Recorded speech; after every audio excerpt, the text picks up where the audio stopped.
Hello guys, जय जगन्नाथ। आपको मोर नमस्कार। मु आज देखेबे आमर मयूरभंजर जंगल एरिया। तो ऑलरेडी आमर पोस्टाल देखि पाछंती, एटा वाला बोर्ड। तो आमर मयूरभंज एरिया को माडेलु एबे तो देखि पाछंती। एबे गाँ गुडा को बहुत सुंदर देखा जाउछि। आउ मु आपन को एबे देखेबे आमर सिमिलीपाड़ पहाड़। तो आमर सेटा आम गाँ पाखर लगी सेटा है आमर सातकोशिया घाटी, जो सातकोशिया घाटी आरंभ होइछि आ सेटा है शेष है आमर सिमिलीपाड़। तो आपण माने मो वीडियो रे कंटिन्यू रहंतु, मु देखेबी। तो आमे एबे जाउछु, मु आम झियो केमती होउछु देखि पाछंती। आ तांको बापा गाड़ी चलै छंती देखि पाछंती। त बहुत सुंदर भी लगुच, निर्मल परिवेश भी लगुच देखि पारछंती।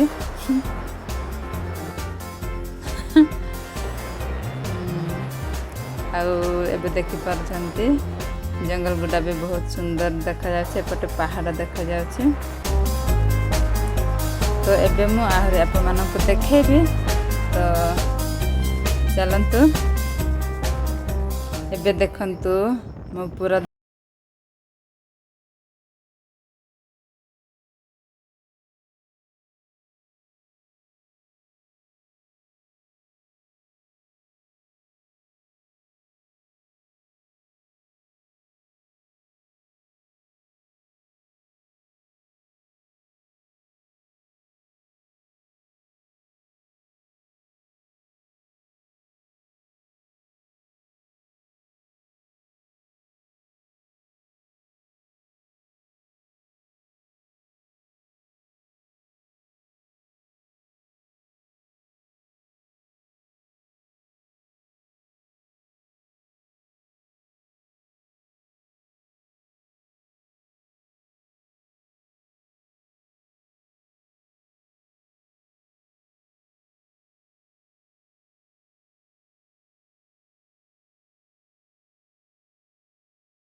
तो गाइस आपण मानकर भी बहुत सुजोग बहुत थर थर मिलिबो।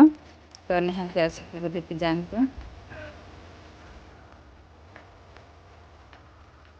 देखि पाछंती घंच जंगल के भय भीतर लागिबो। जदि आपण माने निहाती एका जदि आसिबो बहुत भय लागिबो, डर भी लागिबो सेतिके।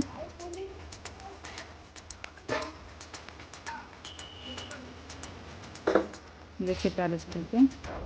किंतु एई अंचल को जेबे भी आपण माने जिबे बहुत सावधान हो जिबाक पड़िबो।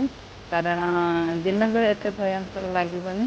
यदि आपनकर 3टार 4टा पर्यंत कि 5टा 6टा बाजिबे तो सावधान सेतिके टाइम यदि लागी जिवो आपनकर बहुत भय लागिबो। बहुत दूर भी अछि ना ए घाटी पहरिला बेलको।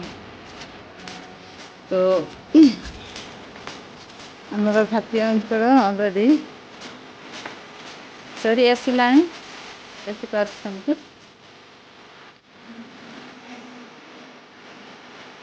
तो गाइस देखि पारछंती गछ गुड़िक केते सुंदर से कलर मरा हेछि। तो बहुत सुंदर देखा जाउछ, आ बहुत भल लागे छै। ଆଉ ମୁଁ ଆପଣମାନଙ୍କୁ ଆଉ କ'ଣ କହିବି। ହେଲୋ ଗାଇସ୍, ଆପଣମାନଙ୍କୁ ଯଦି ମୋ ଭିଡ଼ିଓ ଭଲ ଲାଗୁଥିବ ଲାଇକ୍ ସେୟାର ଆଣ୍ଡ ସବସ୍କ୍ରାଇବ୍ କରିବାକୁ ଜମା ଭୁଲନ୍ତୁ ନାହିଁ।